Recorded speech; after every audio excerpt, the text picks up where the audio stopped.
Faire du vélo sur la Côte d'Azur, à Menton en particulier, n'est pas une sinécure. Il faut composer avec l'étroitesse de la chaussée et l'importance du trafic.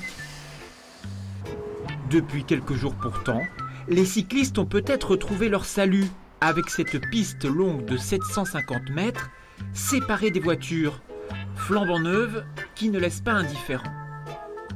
Je reste très sceptique. Dans le relief dans lequel nous y sommes à Menton, une piste cyclable, elle va de là jusqu'à l'entrée de la vieille ville, et puis ça s'arrêtera là, quoi. Elle est courte certes, mais on espère qu'elle s'agrandira. D'un point de vue sécurité, déjà c'est un atout considérable, quoi. Et c'est un plaisir de rouler sans les voitures, quoi.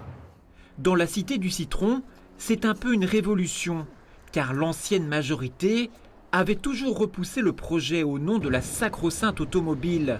Ici, la piste est financée à 100% par le département, mais pour ses détracteurs, elle est un peu bancale, car elle associe voies spécifiques pour les vélos et partage des trottoirs, un manque d'ambition pour Laurent Lancard. On n'est pas contre la piste cyclable, et on est pour, sauf qu'en fait, elle ne répond à aucun des objectifs. Il y a deux objectifs pour une piste cyclable, soit on est dans une logique touristique, et dans ce cas-là, on fait une belle piste cyclable comme ils l'ont fait en Italie, qui peut faire une dizaine de kilomètres où les gens vont venir passer la journée, soit on fait une piste cyclable pour favoriser les transports du quotidien et faire du report modal, et dans ce cas-là, près des commerces, près des habitations, pour que les gens utilisent. Et là, on ne répond à aucun de deux objectifs.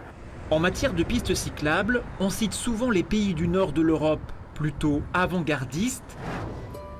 Mais il y a un autre pays qui fait des jaloux, l'Italie. Nos voisins ont, disons, imaginé autre chose. Voilà, exactement, pour vous régler, pour vendre de vélo. Merci. Paolo Piccone est un peu un pionnier. Dès la création de la piste en 2011, il a ouvert plusieurs stands de location de vélos comme celui-ci, et ça a plutôt très bien marché. On dit que c'est la plus belle piste d'Italie. La particularité, c'est que c'est une piste à la fois pour les vélos et les piétons, et elle traverse des paysages incroyables sur la mer, où ce n'est pas construit de partout. C'est ça la force du projet, transformer une voie ferrée séculaire en un parcours unique réservé aux seuls vélos et piétons, chose inimaginable en France en raison de l'appétit des promoteurs immobiliers. Là, on traverse San Remo.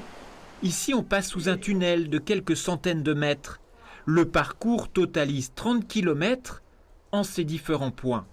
La piste s'arrête à Bordighera. Faudrait que ça continue jusqu'à Ventimille.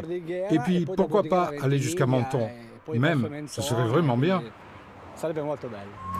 Évidemment, cette piste italienne n'est pas représentative de toute l'Italie, où l'automobile est largement privilégiée. Mais ici comme ailleurs, le vélo a quand même tendance à gagner du terrain.